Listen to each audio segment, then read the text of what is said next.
I don't know how you live every day. Somebody must drill a hole in the back of your head to give your brain room to expand and grow every single day because of how bulging and veiny your brain is. It must be the most porous, frictionless surface on the planet because of how many wrinkles your highly intelligent brain is. They just don't have any idea what they're talking about, and it just like it hurts me. So there's a classic moment from the last time I ever spoke to Dave Rubin, where let's listen to this lefty take. As a reminder, unless somebody literally has a channel specializing in economics, in real life economics, not in Marxism or whatever other dumb shit, don't listen to anything they ever tell you about money. I guess me included. Go fact check anything I say if you want. Typically, when people that are into politics or social issues talk about like how finance or money works, it's usually very fucking cringe, and they don't have any idea what they're talking about. But let's listen to this is like a standard lefty take on money. The purpose of lending money is so that you may reap what you have not sowed. The purpose of lending money, is for you to profit from the sweat of someone else's effort. That's the essence of lending interest.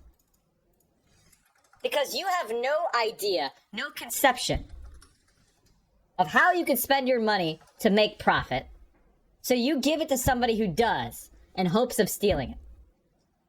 Stealing a share of what you did not create, what you did not invent, what you did not build. That is the essence of why it is evil.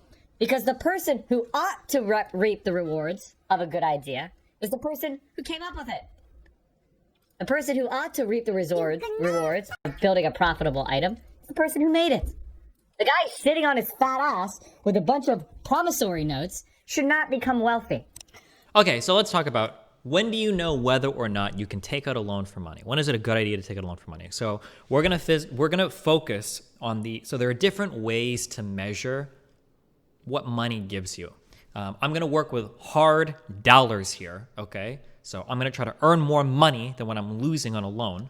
But we could also talk about things like utility as well, which is a much more vague concept. Or you could also talk about more amorphous concepts like, I don't know the strict econ word for it, but like earning potential. So for instance, I could take out a loan to buy a car that I could use to make more money, even though I'm not technically making money on the car, unless you're like an Uber driver or something, right?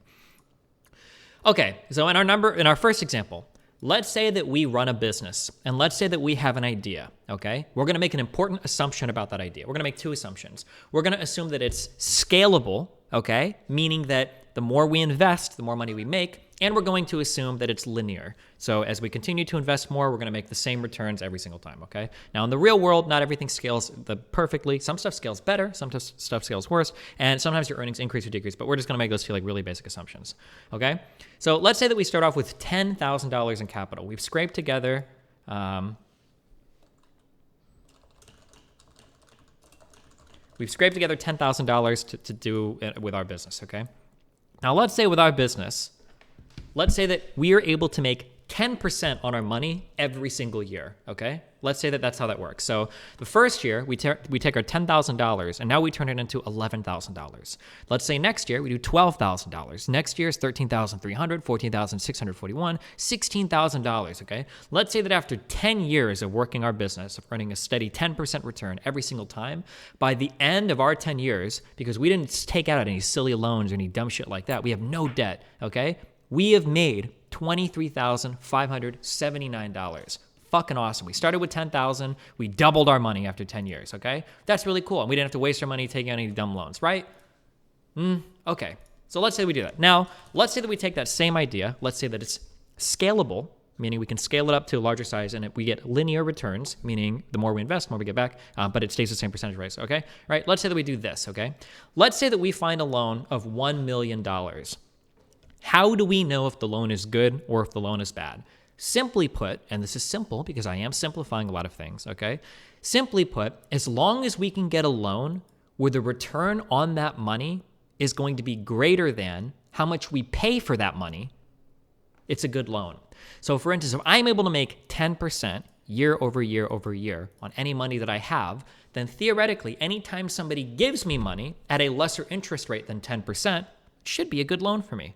Well, let's test that, okay? We're going to use 3% in this example. We're going to say we get an awesome loan for 3%. Money's cheap right now. Federal Reserve lending rates are low. Awesome. Well, on year one, okay? On year one, we've got $10,000, okay? We've earned $10,000, okay? or we start with our $10,000 plus $1 million loan. On year 2, 10% of our money, well, now we've made 1.1 million. On year 3, 1.2 million. Year 4, 1.34 million. All the way up to year 10, where by the time we get to year 10, we've made almost $2.5 million, okay? However, we've got a loan. Let's say that we weren't making any payments on it or anything, right? We've got a loan, and on this loan, now we owe $1.3 million on the loan because we've got interest accruing as well. Well, we have to pay back that loan at the end of the 10 years. So we pay back our $1.3 million. However, we have made $1 million because we've taken a loan at an interest rate that's below what we would earn on that if we had that as part of our business. So this was a good loan. Look, we made over $1 million. That's awesome. And we could bump that interest rate up too. What if it's a 7% loan? Mathematically speaking, we're gonna make this 1.07. As long as this loan is such a rate that it's beneath this 10%, we've still made $400,000 as opposed to $23,000. And this is our profit. This is after paying off our loan, right? So that's if we had a loan at 7%. Do you understand what's going on here? Do you understand the math, right? So the bottom is just tracking our loan and how much interest we owe on it. That dirty capitalist is charging us interest, right? So he's charging us interest every year. Look, he's not doing anything to earn this money. He's fucking us over, right? By the end of this loan, after 10 years, we've doubled that fucker's money for him, right? We've doubled his money. But how much did we make? Well, because we were able to get somebody to capitalize our business early on. Well, now he doubled his money. He went from making $1 million and we paid him back $2 million, okay? He doubled his money, but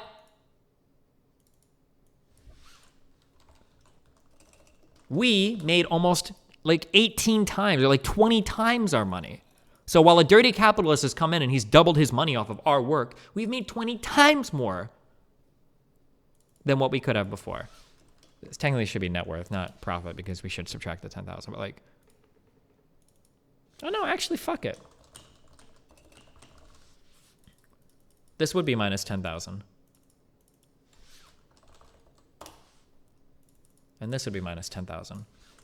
No, we will talk. We will talk in terms of profit, because we've gone from making $13,000 to $400,000. So, what is a bad loan, right? Somebody might object incorrectly that since loan repayments need to be made over that time, the loan will not be profitable. Even if you're making loan repayments over time, that just means that it's accruing even less interest over time. We could graph that out if you really want. It's a little more complicated. We could do it, but you're still making money. It's still a good, I know because of the math. Let's say that we get a bad loan. Well, how do we know if a loan is a bad loan? Well, if we're only making 10% returns on our business investment, any loan that we take over that 10% means that we're accruing interest faster than we're making money. So on the interest down here, this interest is accruing at 15%. Well, at the end of our 10 years, we still made our $2.4 million, but now we owe over $4 million. And now we're in the hole almost $2 million. So now we're like super fucked. Well, actually, it's going to be this minus $10,000, but it's not going to make much difference, right? So this is with no loan, okay? This is with a good loan, 7%, okay? And then this would be a bad loan. The idea that loans only exist to fuck people over, that's because you're thinking of it in a consumer way. Consumers, generally, when consumers borrow money, it's usually a bad way to do it. However, not necessarily always, okay? You can borrow money, and the value of that money could be less than the enjoyment or the utility, if we get a little more vague, whatever consumer good you purchase that you have at an earlier point in time. Because, is this interest compounding continuously? No, it's not. There's like a different, I don't remember that. There's like an there's like an exponential formula for that, but it doesn't really make a big difference. Or it's not, I don't think it's that big a difference. I don't think he's saying lending isn't feasible. He's claiming that it's predatory. Maybe you're getting to that. I've just shown you that it's not predatory. So the capitalist in this case, so again, a big problem that lefties have with econ, which is strange. This is a less than econ 101. What you have is compounded. So what I've done is this would be considered compounded yearly interest because I'm doing one compound on the principal. If I wanted to, I don't remember like, it's like an ln function or it's an exponential function. There's a function for compounded continuously and there's a function for like compounded yearly or daily, whatever. But this is compounded once a year because I'm doing the calculation on the principal balance every year. But that's not really relevant. It doesn't matter. There's nothing predatory evil about this. Economics is not a zero-sum game. Isn't Mike's point that the entire concept of making money off another person's idea is evil? Well, you're enabling this person that doesn't have this initial capital, though, to make so much more money themselves. Is this just business loans? Do you think this applies to student loan situation? Of course it applies to student loans. That's why student loans are almost always a good deal as well, as long as you're getting a degree that pays a lot. I think Mike is just making an argument in favor of Islamic finance because usury is sinful, so we need financial instruments that compound with the will of Allah. Possibly. That doesn't matter to people like Mike, though. People shouldn't be able to own capital without doing any work. Okay, sure. So let's run down the argument with Mike. So what would a dumb fuck lefty like Mike say? So Mike would probably say, okay, fine, they're making money, but it's still bullshit. It's still evil that the capitalist is earning all of this for doing nothing, okay? Now we're going to ignore the fact that the capitalist doesn't do anything because these questions down here show that there is some work that goes into investing and there is some risk there. But if we're being super charitable, somebody like Mike might say, all that money should come from the government. Oh, really? Should it? Well, then the next question is, well, how do we decide who to loan money to? How does the government make that decision? Is it only, do we vote on it? Is it only socially approved projects? Is it only whatever the politicians at the time support? If we're not allowed to get money, if we're not allowed to raise private capital, we can only do it publicly, how do we decide which projects get funding? In reality, loans are priced with an expectation of how well you're going to perform in your business, risk of failure, etc. That cuts out more of the profit margin you're getting off the loan. No fucking shit, Sherlock fucking dumb fuck Holmes. An actual loan is going to be more complicated than 2 lines on a fucking spreadsheet. Congratulations, dude. I don't know how you live every day. Somebody must drill a fucking hole in the back of your head to give your brain room to expand and grow every single day because of how bulging and veiny your fucking brain is. It must be the most porous, frictionless surface on the planet because of how many wrinkles your highly intelligent brain is that you were able to glimpse this spreadsheet, glean at this spreadsheet and understand, you know what? It's actually probably a bit more complicated than just the 3 or 4 lines you've laid out. I just want to say that the fact that somebody would come from Chase Capital to watch my stream, to just impart their knowledge upon us, for how ingenious you must be. Like, imagine you taking time away as a fucking loan officer for a Fortune 500 company. You must be fucking powering through these fucking phone calls with these enterprise corporate level clients or whatever. And then you come to my stream and you share with us knowledge from the gods. Thank you so much for how very smart you are. What about the risk if something happens? Sure, if you want, we can talk about that next. Why do we lend people money? So let's ask this question, okay? Why do we lend people money? Okay. Now here I'm venturing off a little bit more into, well, okay. Let's take a look at let's say that we happen to know. I'm using just nice, round, easy numbers here. These numbers aren't necessarily reflective of reality, okay? Let's say that I know that there exists some loan in the world that I can do that will give me, that is a 100% chance to return to me 10% chance on my 10% gain on my money. Would it be accrual and appreciation? Let's say that I know that there is some loan out there that has a 100% chance of returning to me 10% appreciation on my money, okay? If I were to know that, then we can start to make other loans based on this knowledge. So in the real world, this right here is going to look pretty similar to a U.S. Treasury bond. It's about the same as guaranteed money, okay? Around the world, money around the world, we'll look at U.S. Treasury bonds as like the golden, like, I know I am getting this money back. The United States will never default on their debt, okay? We know that. But we're going to say we have a 100% chance of getting a 10% appreciation, okay? Let's say that somebody comes up to us, okay? Let's say that somebody comes up to us, and let's say that they say, bonds are nowhere near 10%. I literally said I'm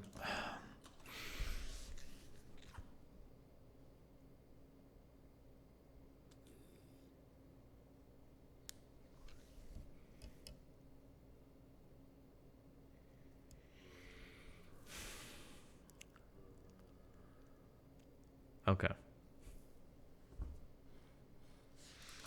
Actually, never mind. I am banning you. There are stupid questions in this classroom, okay? So let's say that we know there's a 100% chance to get a 10% appreciation loan. Well, now, let's say that we're approached by 5 different people, okay? Now, what are these 5 different people going to tell us, okay? We're gonna call this, or actually, here, you know what? We can actually let's just graph this out, okay? Nice and easy. This isn't even Finance 101. This would be like a grade school class of, okay? Chance of repayment. Appreciation, okay? Okay, so we're going to have a few people that are going to come into our loan office, okay? And these people, they're going to make offers to us, okay? So one guy comes in, okay? Some guy comes into our loan office and he says, hey, I want to take a loan out, okay? And you're like, oh, okay, cool. Now listen, this is a very, very, very risky business venture, okay? You have a 50% chance of me actually being able to pay you back, all right? A 50% chance, wow. However, if you make me, if you allow me to take out this risky loan, I can guarantee you a 15% appreciation on your money, okay? Okay, interesting. Another guy comes in and he says, I have a super safe loan for you, okay?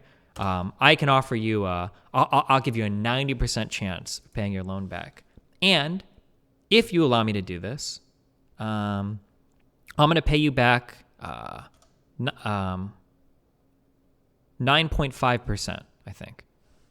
It's kind of confusing that I did these as like a decimal, and this is like I fucked that up a little bit, right? And then let's say we get another guy that comes in, and he's got a fucking crazy business idea, okay? He has a 10% chance of repaying us, okay? You can click percent. Hold on, if we're gonna do this, we might as well do it, right? Give me a sec. We're gonna practice using spreadsheets more instead of me doing these dumbass paint streams, okay? Paint streams need to die. Didn't Mike go to law school? There's no way he doesn't understand this. It's really hard to understand when lefties talk about econ. It's hard to understand what they understand versus what they just kind of like grift on. I think this is correct. Okay, I'm sorry. I just need to conceptualize numbers in my head. Okay. All right. Okay. Let me back up for the explanation here. Okay. Why do we lend money? The reason why we lend money is usually because we feel like we can get more money back than we could with like a rock solid, ultra safe investment. And then how do we decide to lend money to people, or more specifically, which people do we decide to lend money to? Are usually going to be loans where we feel like we have a reasonable expectation that we're going to get more back than what we put in. Okay, let's do that. Okay, so let's say that there exists. All right, let's say that there exists some loan. All right, that we can. Let's say that there exists some loan. Why is he talking about Wolfram Alpha? This is some middle school shit, because I'm pretty sure Wolfram Alpha automatically graphs things for you. Why would you not? Okay. So let's say that there exists some ultra super safe loan where if I invest in this loan, there is a 100% chance that I will get a 10% appreciation on my money. So in the real world, this would be comparable to like a U.S. Treasury bond. U.S. Treasury bonds pay much lower interest rates. I'm aware of that. Congratulations. You're very smart if you know that. They pay far less, okay? Just get back in here, honk. Okay, good one. However, we're just going to use 10% because it's a nice simple number, okay? So if I'm looking to loan money, the reason why I want to lend money is because I want to beat this 100% chance of getting back 10% of my money. So real quick, so if you play poker, this column here is going to resemble something called like an expected value column, okay? So what does that mean? So if my chance of repayment, if I have a 100% chance of getting paid back, and I know that my money is going to appreciate by 10%, this means that how would we calculate our expected return? We would take the amount of money that we're starting with, and we would see how much it's going to appreciate by. So let's say $100, okay? And then let's say that we are going to appreciate it by 10%. So that's $110, right? So we start with $100. We're going to gain 10%. It's $110. And the chance of getting that money back is 100%. We can say that we have like full 100% equity in that $110. So we basically have $110. If we had a note that resembled, a promissory note that resembled this debt, if that promissory note was $100, because it's going to appreciate in value by 10%, and we know we're getting paid that promissory note is worth $110. Does that make sense? Do we understand that? Does that make sense? Yes, we're going to say yes, okay? If this loan exists, let's say that this loan exists, and let's say that we can do this loan all the time. It always exists, okay? Let's say that somebody comes up to us with a loan, and they say that there is a 50% chance that they're going to pay us back, all right? But if they're going to pay us back, they think that that money is going to appreciate 15%, or rather you're going to charge a 15% interest or whatever on this loan, right? So the question would be, let's say they have half the chance of repaying you, but they're going to pay you like 50% more than what the other loan would. Would this loan be a good loan to give, knowing that the first one exists? Well, if we start with $100 and we expect that if it works, we're going to make $15 off of it, so $115, we have to take that $115 and we have to understand we're only going to get that $115 back half the time. We're only going to get that. So if we made this loan 1 million times, we would only get $115 back half the time. So we take that 115 times this 50% chance of repayment. And if we did do that, our return would be 57.5%, right? So compared to this one, this loan would suck, right? So we wouldn't do that loan. We wouldn't take this loan, right? Let's say that somebody else comes up to us. They have a good idea for business. They have a 90% chance of repaying us, right? But their loan, the only interest we can charge them is 9.5%. If we had $100 and it was going to grow by 9.5% on this loan, we would get back $109.5, okay, which is okay, $109.5. But if we made that loan 1 million times, we're only going to get that back 90% of the time. So we take our 109.5, we multiply it by this 90%, 0.9, right? And then we see that we only have like, we would expect to make back $99 on average on all of those loans, right? So this would be a bad loan. Let's look at something down here, okay? So why are payday loans so expensive, right? So here's a question on this, all right? Why are payday loans? Is the expected return talking about defaulting? Sure, it can be defaulting or not making the payments on time or whatever, right? I'm simplifying this, highly simplifying this, right? Let's say that I make a loan to somebody and they only have a 10% chance of returning me that money, okay? They only have a 10% chance of returning the money. However, I'm going to charge them a massive interest rate, 500%, but they only have a 10% chance of returning the money. Well, let's say that I have $100. Well, if I have $100 and it's going to appreciate this much, right? That means I'm going to be making $600. I'll be making $500. They'll pay me $600 back, right? But if I make that loan 1 million times, I'm only going to make that money back 10% of the time. So my expected return, even on this loan, is only 60% of my initial investment, right? If I start with $100, I lend that to them, they pay me back $600, but they only do it 10% of the time. I'm losing that $100 90% of the time. Only 10% of the time I made back. Even at this 500% interest, I'm not actually making enough money to beat this safe investment. In fact, I'm not even beating my initial investment. I'm just losing money. You can't have the person that has a 100% chance of returning the payment paying more for borrowing than the person that has a 90% chance of paying back. These are just examples. I'm just explaining why all of these would be bad loans. Do you really not understand that? I'm just explaining why. Let's say somebody walks in and let's say that they have a 90% chance, okay, of returning our money. All right. Let's say they have a 90% chance of returning our money. All right. However, let's say that if they do that, let's say that they will pay us back 25%. Okay. They'll pay us 25% on our note. Percentage, boom, okay? If this was the case, then we would start with $100, we'd loan them money, they'd pay us back $125, but we would only get that $125 back 90% of the time. So 125 times 90% of the time means that we'd make back $112.50. This loan right here would be, we can color code it if that makes it easier for you guys, because I know some of you guys are losing your fucking minds. This is a good loan, okay? These are bad loans, okay? This is our default loan. This is what we always have available to us, all right? Does this make it easier for you guys? This is like, okay, we're practicing using spreadsheets. This is the most simple way I can explain. Like, when people lend money to other people, it is not an evil practice, unless you're Jewish or Christian. Islam? Some people hate loaning. I don't remember who it is, okay, morally.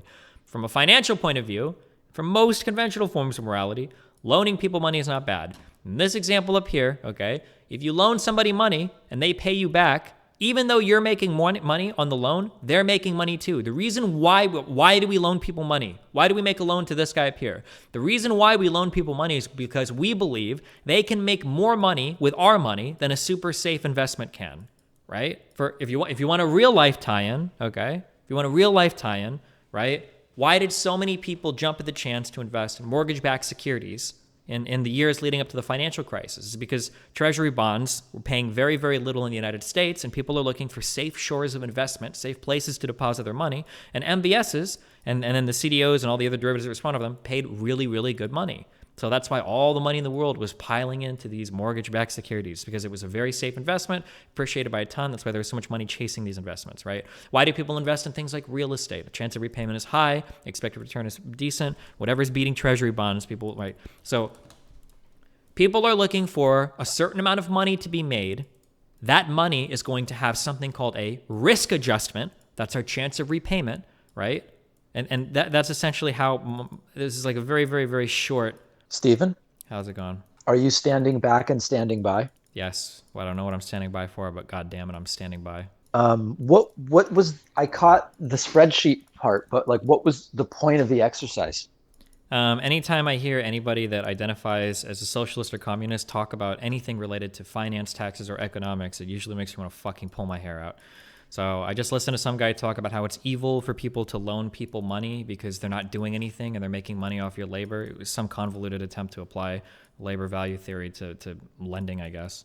But so I just wanted to like walk through and tell people like, how do you decide if a loan is good? Why do people take out loans? So in the top example, we have like, I don't know if you still have the stream on, but in the top example, I'm assuming you have a business. Let's say we make 10% on our money every single year.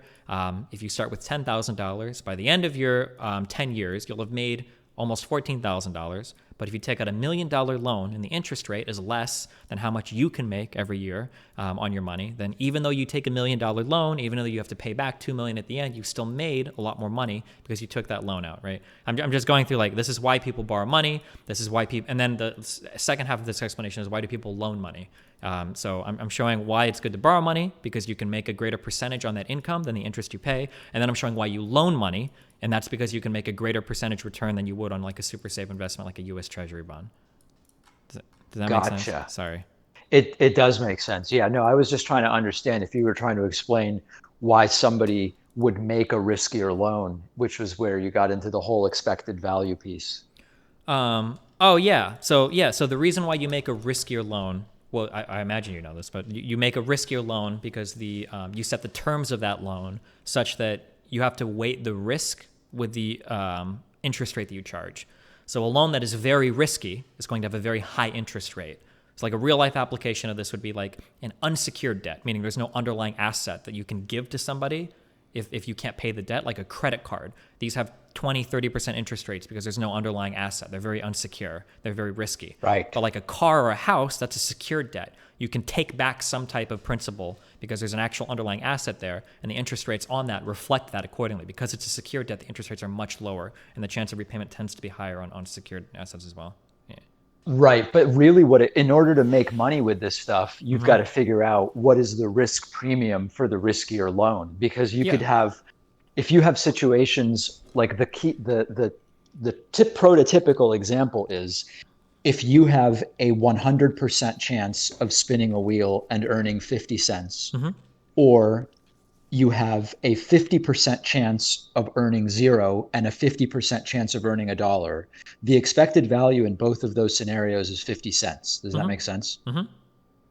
But obviously one of those scenarios is way more volatile. And if you only get to spin that wheel one time, most people would take the guaranteed 50 cents, even though mathematically going to your, the blue, red, and green box, the expected value is identical. So for a bank, obviously, to say, hey, well, listen, we can charge 5% interest and they'll be paid back all the time, or 10% and half the time, or 20% and 2.5%.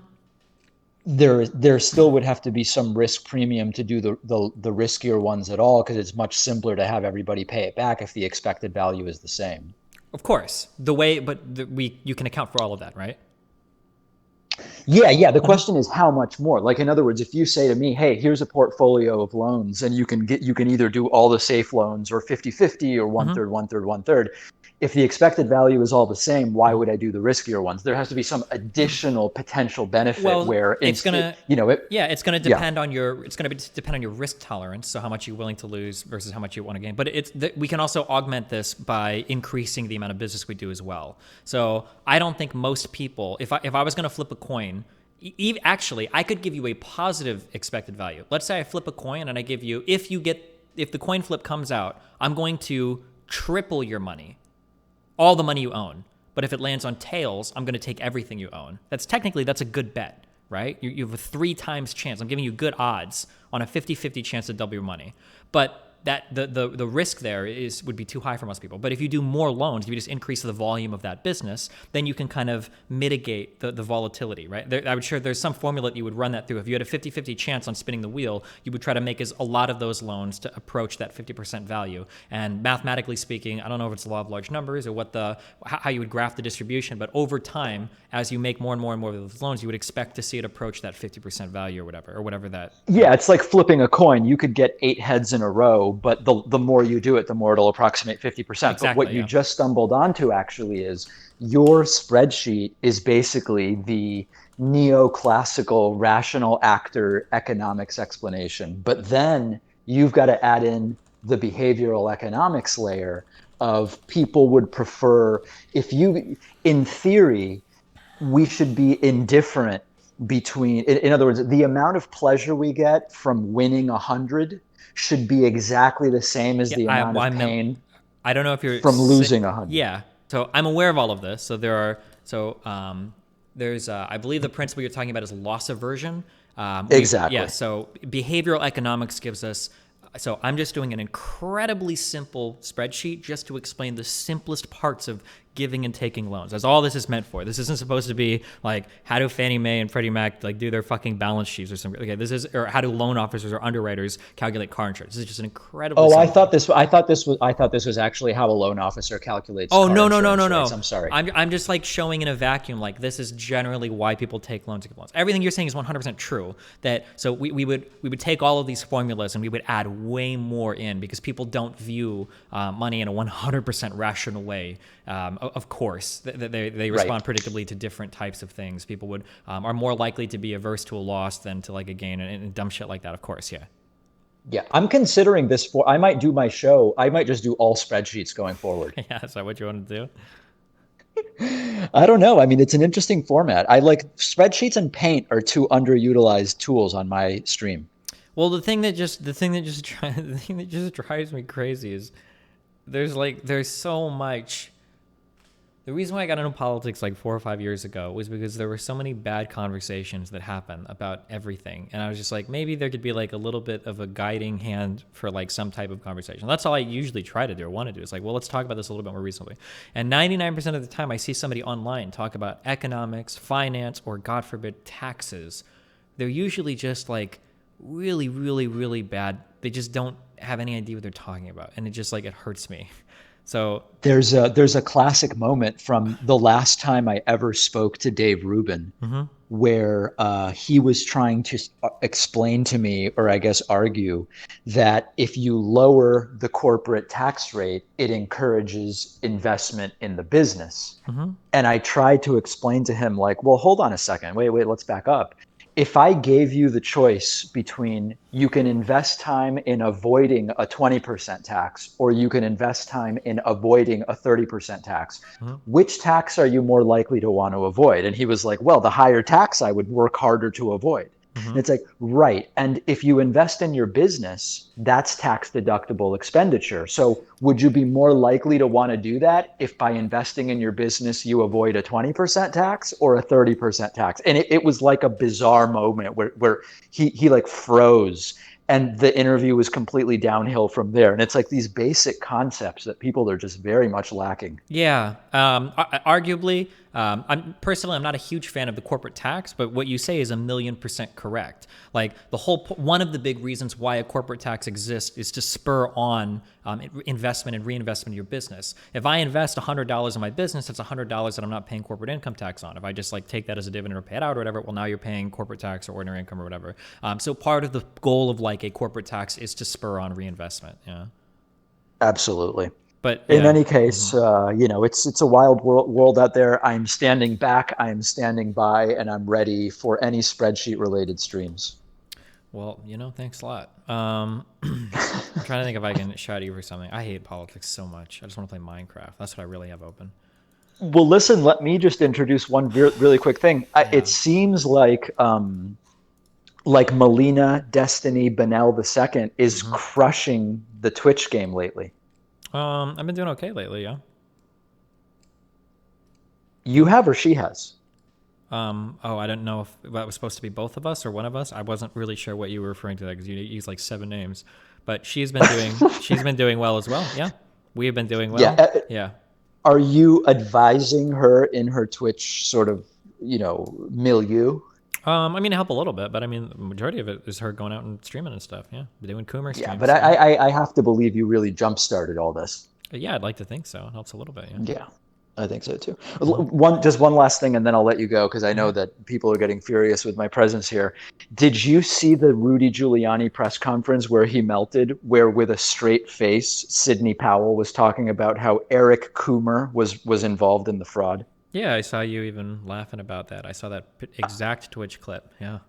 I mean, it's just like you couldn't write a crazier.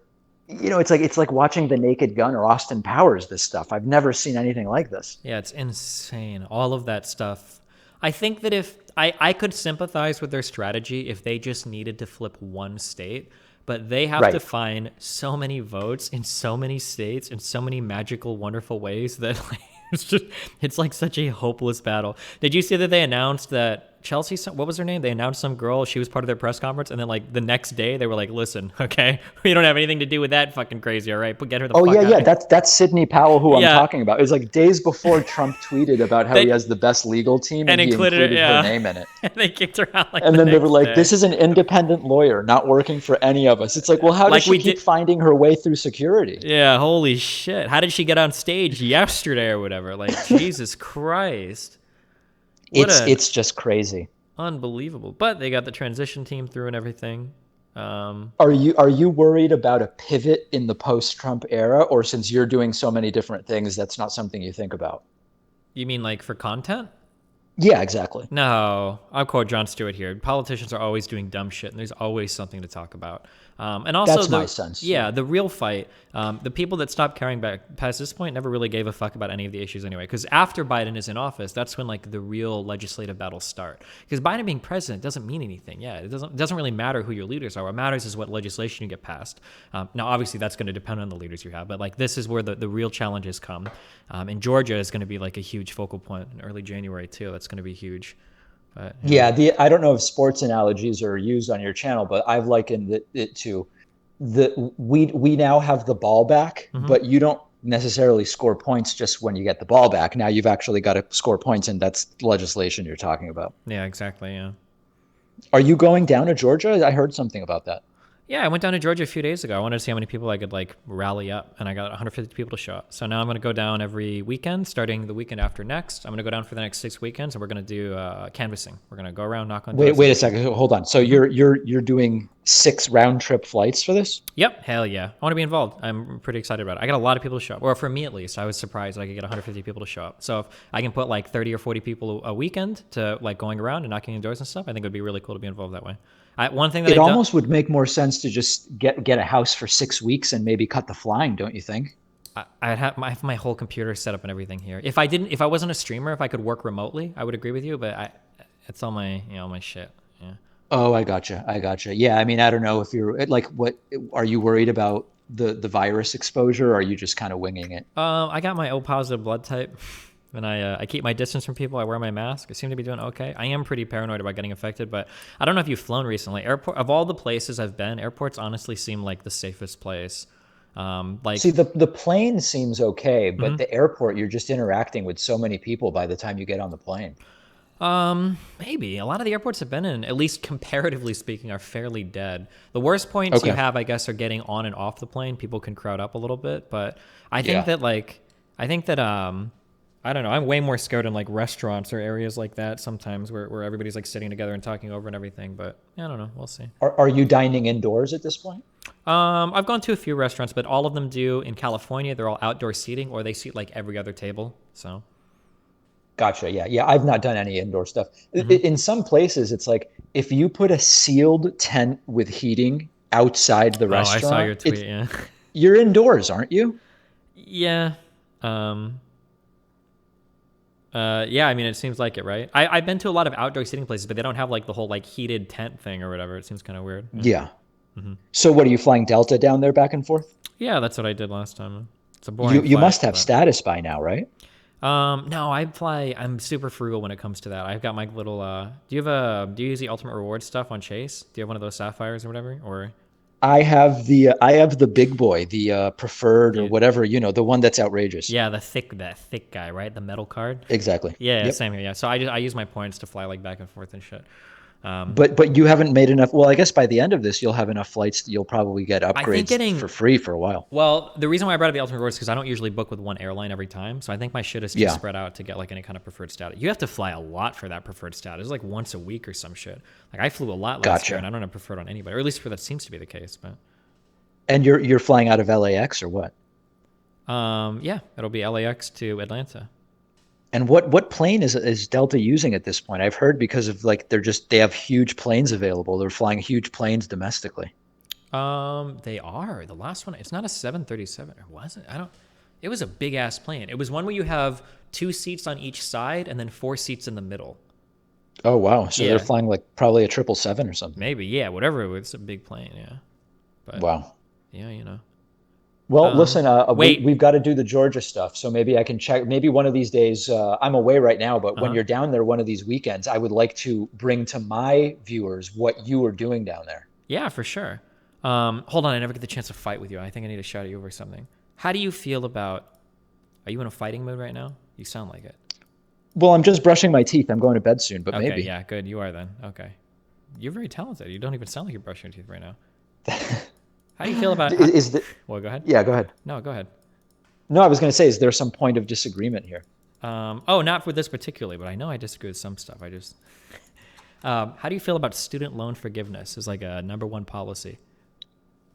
Like, Well, I have no problem with it from the standpoint of like some people just paid their loans back and their debt won't be forgiven, and that's really unfair. I mean, like with a million different programs, like they have start points and end points, and that's just kind of life.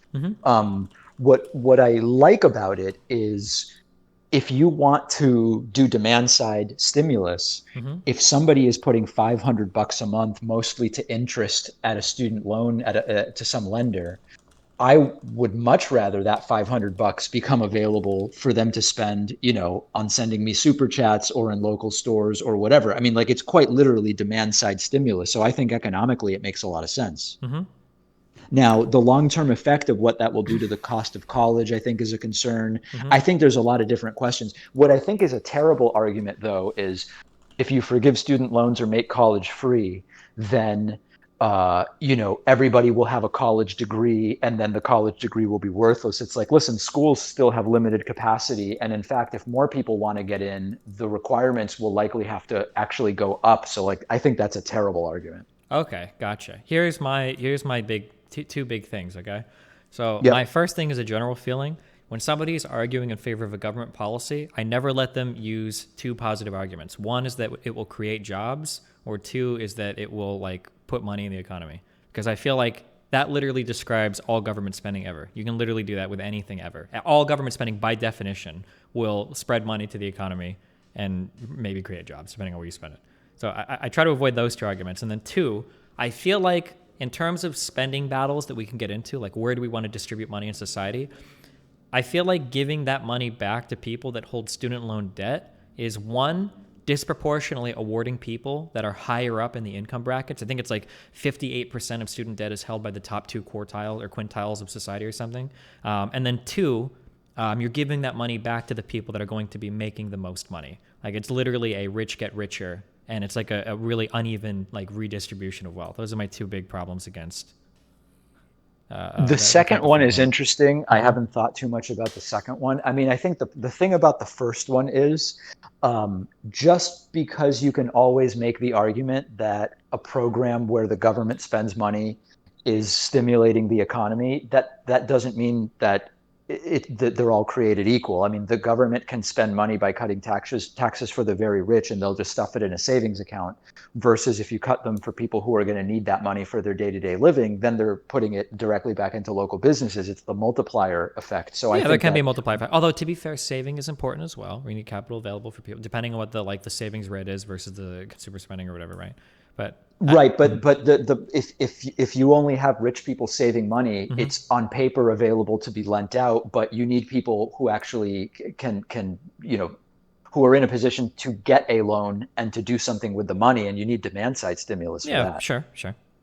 I'm just saying that like I could theoretically construct 1 million government programs that increase the like velocity of money in the economy, and then like create jobs. Like I could pay a whole bunch of people to walk around outside, like scrubbing sidewalks with toothbrushes. I could do that, and that would create jobs, and it would like spread money through the economy. But so I just don't think that on its own, I don't think those two arguments are very compelling to me. Yeah, but that's like when people say, hey, listen, if we want people to have more money, how about instead of a $15 minimum wage, $150 minimum wage? When you go to these kind of like edge case extreme examples, you're usually ignoring that they'd be totally out of balance with any kind of equilibrium. I'm not going to let you get away with this one. Not today, Pakman David, okay? What I'm saying is that literally all government spending is going to stimulate the economy in some way. So saying that instead of in some way, I would say to some degree. And there are ways the government can spend money that are really not very stimulating. Sure, but I'm just saying that like when we look at like, for instance, when we look at making education affordable to everybody, the only arguments to that isn't that it will create jobs and that it will stimulate the economy. The primary argument there is that like education should be available to everybody, and it shouldn't be a roadblock because we want people to be able to sort themselves out economically and educationally without having like a financial barrier there, right? That's like a good in and of itself. It's not just it'll stimulate the economy and create jobs, because all government spending does that. I think you need more of an argument than just those two things, is what I'm saying. Yeah, I mean, I think the argument is, given that you can spend money on a lot of different things, let's pick the ones that make more sense. Yeah, and exactly. I think Sure. Yeah. So if our only arguments were creates jobs and like spreads money throughout the economy, I would probably prefer let's target the bottom 20% of people in all of society that have like families or whatever, and just give them all like $20,000 or something. Seems like it'd be a better way to spread money than like paying off student loan debts for people with like comp sci degrees that are earning $70,000-$80,000 a year or something. Well, I think the counter argument would be, and I don't know how strongly I feel about it, but the counter argument would be, if you just hand out cash to the very poorest and they never go to college, it's unlikely that cash will have much of a multi-generational impact. Whereas we know that getting people into college and graduating tends to have follow-on effects in subsequent generations. So that would be, I mean, that would be a multiplier that would go further. Yeah, I would agree with that. If it's targeted to college. I don't have any problem with making education accessible for people, for everybody. Like if you can't afford it, like you should never not go to college because you can't afford it. I'm 100% in agreement with that. I just don't like the idea of doing blanket student loan forgiveness, because there are so many upper middle class people that hold on to a lot of student loan debt that it's like, well, they don't need money. Like, fuck them. Like it's just so hard to fight for money in these bills in Congress. We've seen with something that still blows my mind is, David, we got like $1,200 check for the coronavirus in like a year. It's so hard to fight for every fucking dollar in Congress. And the idea of like spending so much political capital to like get a huge bill through to just give a bunch of money back to like the upper middle class, I don't know, that bothers me, but. Yeah, I mean, the other thing also is that even though I'm totally open to the idea of forgiving some student loan debt, that's not going to deal with the fact that the cost of college has gotten completely out of line with the salaries that you would expect to earn, and like that's a major problem that needs to be dealt with. Man, I don't know if that one's true either, David. I'm not sure about that, man. What do you mean? I don't know. I don't think. I don't want to go all data David on you or whatever, but I'm pretty sure. I think that if you look at the cost of an education as the percentage of expected increase in earnings you get for having a 4-year degree, I'm pretty sure that number is held like relatively even over time. That like right now, I'm not sure I understand. Can you explain that again? Yeah, sure. So if you want to go to college and you want to earn a bachelor's degree that's going to allow you to work a bachelor's degree level job, if you want to go out and do that, the whether or not that's a good deal for you is just as much yes today as it was 10, 20, 30, 40 years ago. That the answer to that is still always a resounding yes. And the percentage increase you're going to gain in your earnings potential is about the same proportion as the amount of debt you have to go into to get that degree. Does that make sense? Oh, so it is, but you're talking about something totally different than what I'm talking about. So let me see if I can give you the differentiate the two things. So you are correct that in the 60s, 70s, 80s, 90s, 2000s, today, et cetera, having a bachelor's degree versus not having one gave you an expected increase in the earnings over your lifetime. That remains true. I'm saying something else, which is the cost of a college degree has risen dramatically faster than the wages in the jobs one gets, so that the cost of the degree is now significantly more relative to the expected earnings. You are 100% correct that having the degree versus not always has and continues to give you higher expected income. But I'm talking about something totally different, which is the cost of the degree now is astronomical compared to sometimes no wage earnings growth over the last 40 years in many industries. Yeah, I understand what you're saying. Maybe in the future, or maybe you'll do a video. But do you agree that No, what I I said is disagree. totally different No, from I the don't. thing you said? No. We were talking about the same thing. I disagree with what you said. I think that the amount of earnings that you gain as a proportion of how much you spend on your degree, I think that number has held relatively constant over time.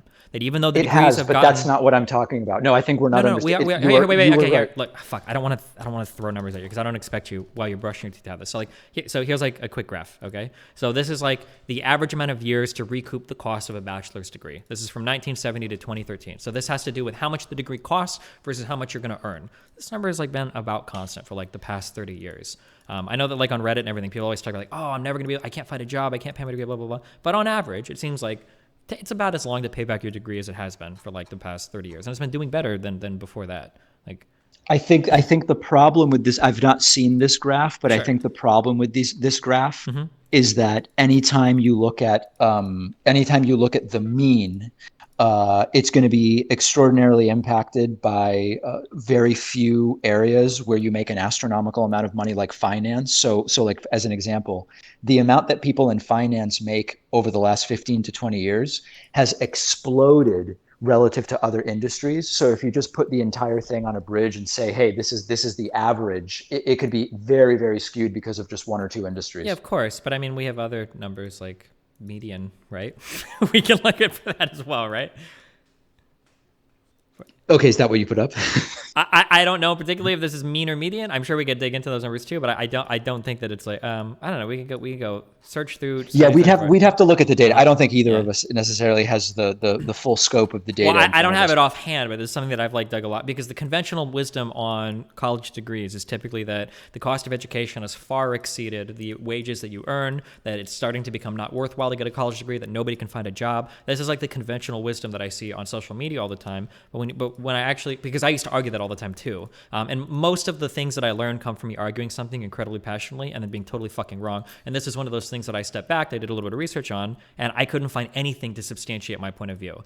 I can find some like really weird arguments, like for instance, the cost of a college degree has outpaced like the minimum wage or like certain like maybe consumer pricing index or something. Like I can find stuff like that. But when it comes to like how much money do you earn from getting a degree versus how much does it cost, which is like the important number, it seems like that's been like relatively constant. That hasn't grown. But maybe you can do more reading and you'll find that I was wrong after being wrong and I'm still wrong. So who knows? I mean, I think this is probably one of those things where we would first have to agree on exactly what we want to compare. But just like offhand, the data I remember was from the Federal Reserve Bank of St. Louis. Yeah, St. And Louis they Federal looked at, sorry? Yeah, that St. Louis Federal Reserve site is a really good site for a ton of information. Yeah. I don't know if that's a joke or not, but it seemed pretty good. Wait, I'm not. Wait, it's stlouisfed.org, right? It's got like a ton of like. Wait, I don't have it in front of me. Oh, this site. We look at these graphs all the time. It's a really, really good site. I'm sorry, you referenced it. Yeah, if we're talking about the same site. Oh, okay. Really No, that's good. Site. Yeah. In any case, I remember they looked at it was a period of like late 80s to up to a couple of years ago, and it looked at the cost of a college degree versus median wages. So it seemed like a relatively fair way to do it, and I think it was like 8x that the cost of college growth outpaced wage growth. But again, we'd have to look at exactly how we want to measure it. Gotcha. Okay. Well, I'll try to look this up as well. And let's do our own research and then reconvene on this, maybe across a spreadsheet. Yeah, yeah, dude. We can open up like a shared spreadsheet and give each other access, and we can put like our own numbers in each other's boxes and stuff. Would that be fun? Yeah, let's do it. Let's stand back and stand by for that. Okay, gotcha. Sounds good. Do we have any other burning questions for David Pakman right now, guys? Are you excited for a Biden administration? Did you bet any money on the election? No, no, no, no. I don't bet. I mean, I bet on it by, continuing to invest in my show, and we had our best quarter ever. But I didn't actually place any bets with a bookie. Oh, did you make any progress with Facebook? So it was a 7-day demonetization, and we are now remonetized. How do you you don't have to be too specific in terms of monetizing on Facebook? Do you just like run ads on your videos, or what is the monetization there? It's just like YouTube, just ads play. Okay. Do you stream on Facebook as well? I sometimes do. Is that, man, that chat must be wild. Oh my God. I don't look at it. I only look at Twitch and YouTube. Gotcha. Damn. I thought about try streaming. I wanted to stream to Facebook as well because I'm curious what kind of people I'd pick up there, but Once I was actually quad streaming. To what's the fourth platform? Mixer or Twitter? Twitter. Damn. Wow. Via Periscope. Yeah. It wasn't great. I wasn't getting enough people. It was actually hurting brand reputation because the audience was so small that I had to pinch it off. Oh, that was sad. Yeah. Because it's like, if you've got like, imagine that I've got a big stream going with like 80K on YouTube, and then there's like 175 people watching on Twitter. I think I'm actually doing damage by that. Yeah, people look at you like, who's that? Somebody be like, dude, you watch David Pakman? It's like, oh, I saw him on Periscope once, but he had like 30 viewers. So that guy must be a loser. Exactly. And then the other guy stops watching you because he doesn't want to be embarrassed by his friend. He can't even show your stream anymore. Oh. Yeah. No, it was damaging brand reputation, so we had to cut it. Are you fuck. Oh shit, I had another question. I totally just slipped my mind. Oh fuck. What else do we have for Pakman, guys? Real quick. You're like a reasonable guy, so I wish I could argue with more stuff. Like, all the people I argue with are insane. Oh, that's what I was thinking of. Do you have any so I'm going on Tim Pool, the Poolster. Have any suggestions or burning questions you have for him that I should bring up? Oh, that's interesting. Well, so are you flying there? Yeah, probably am. Yeah, I mean, there's this whole insane thing. I don't know if you saw that happen with him and Sam Cedar about flying there and doing it remotely. Or whatever. Yeah, I mean, tried to hop in on that and he ignored me. But yeah, I'll go there, dude. Yeah. What I would try to do is I would come prepared with his completely hyperbolic and outrageous videos about how Trump will win in a landslide. And just, get him to explain. And I'm sure he'll have an explanation. Like, for example, well, Trump did win in a landslide, but it was rigged. But I think it would be interesting if you could actually read some of his completely hyperbolic titles, like "The Mistake Dems Made, which will lead to Trump landslide guarantee," or stuff like that. So I understand that this isn't totally popular, everybody, but my take with everybody, this is something I've been pushing a lot. I think that if you are an influencer or a political streamer, whatever the fuck we call ourselves, I think that if you make those types of calls, I think that you should have to publicly stake real dollars behind everything that you're saying. If you're legitimately getting out there and saying Trump is going to win, I know this, blah, blah, blah, and you're lying to your fans saying that, because I think they are lying. But if you really believe that, I think, then fine, show me the money. If you're so confident, let's bet like a friendly $100 or $50. You should have to bet money on it. That's been my challenge to people. Because I think that when people back away from that, it makes me wonder, well, hold on. Do you mean what you're saying? Or why wouldn't you do like a friendly $50 bet? Are you just lying? Are you spreading bullshit to your audience? Because I think you should. I don't like, one thing that's driven me crazy, if nothing else has happened over the last 4 years of this Trump administration, it's the lack of accountability for what everybody says. I hate how we just hop from topic to topic to topic when things turn out not to be true. Like, that drives me crazy. I think there should be more accountability to the dumb shit that people spread. Yeah, for sure. So, I mean, if I were you, I would show up planning to hold him accountable on that. I think it would be, I think it would be amazing if you kind of did a whole like, all right, listen, let's be honest now. admit that this is a grift. Admit that none of this is really your politics, and you're just grifting, and you figured out how to make money from, like, you slowly realize from being on Rogan that if you just do all this stuff about how, oh, Democrats are oppressive and they're taking everybody's speech and socialism and civil war and stuff, that it's just going to be profitable. Like, try to do like this sort of earnest heart to heart with him about it. Like, he'll Well, I mean, never admit obviously, it, but yeah, they'll never it admit might make it. him uncomfortable. It might make him uncomfortable in a funny way. Yeah, I don't know, maybe. You're not liking that idea. No, I do it so much, but people never own it. It's just depressing to me. Like, yeah. But I mean, I'll try. I just don't have high expectations, but yeah, I'll try. You know, the other idea would be for you to show up and to pretend to have an awakening yourself, like Dave Rubin did, Yeah. and sort of be like, listen, the left me, and, you know, have like a fake awakening and see if he buys it. I've thought about doing that just because so many people on the left have canceled the fuck out of me. I thought that I could get like on Rubin, like go on and be like, dude, I've been fucked by the left too. Like, let's talk about how horrible they are. And then just go on and then try to get him to hold him to task for all the dumb fucking shit that he said. Was he the one that tweeted out the video, or was it somebody else where they were like, there's no way that Trump is lost yet. He's got to have a plan, okay, guys? We just need to sit back. Yeah. Was that? He did. Yeah, he was like, listen, this is the guy who never loses. Like, you think he's just gonna go away? He's got a plan. He's got something up his sleeve here. And it's like, yeah, he has up his sleeve, never being seen in public again. Yeah. What happens to the Republican Party going forward? Because Trump is still a massively popular figure in the Republican Party, at least among voters. I think it's up to Trump. Like, if he immediately announces he's running in 2024, then he'll continue kind of like having a stranglehold over the party. Mm-hmm. I think if he just disappears and goes to Florida and golfs, I think a ton of Republicans basically just like pretend it never happened and start distancing from Trump. And they're like, listen, we gotta lower the debt. That's really what we're about. They just go back to like 2015 Republican Party. Yeah, maybe. I'm really curious about like, well, I mean, we're all so curious. What is 2022 going to look like? You know, are there going to be like a bunch of like Trump-esque Republicans running in the House and Senate? And then 2024, are we going to get like Ted Cruz candidates and Marco Rubio candidates again? Or are we going to get like more extreme Trump candidates? I think it depends on what Trump does in the next 2 to 4 years, honestly. I think it's all about that.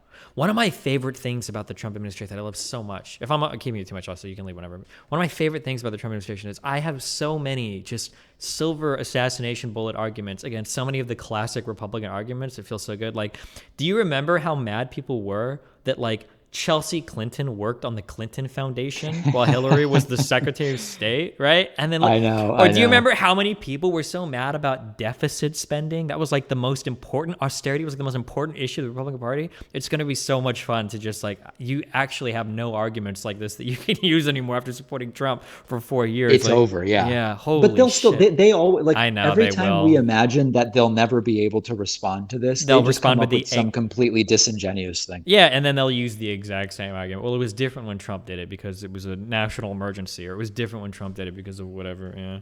Right. Hey, listen, I got to run, but because of your Cuban heritage, I wanted to recommend 2 things on Netflix to you. Oh boy, yeah. So one of them is a 4-episode series called 4 Seasons in Havana. Okay, wow. And then the other one is the movie Wasp Network. Excellent, excellent stuff. Wow, Wasp Network. Are Cubans Yeah. parasitic, or what do you mean by that? No, by no to means. Cubans. Can you explain that to me? Wasp Network refers to this movement that was infiltrated. It was like an anti-Castro movement, which was then infiltrated by Cuban spies. It's based on a real story. It's compelling stuff. Okay, all right. Like, good, nice save there. Okay.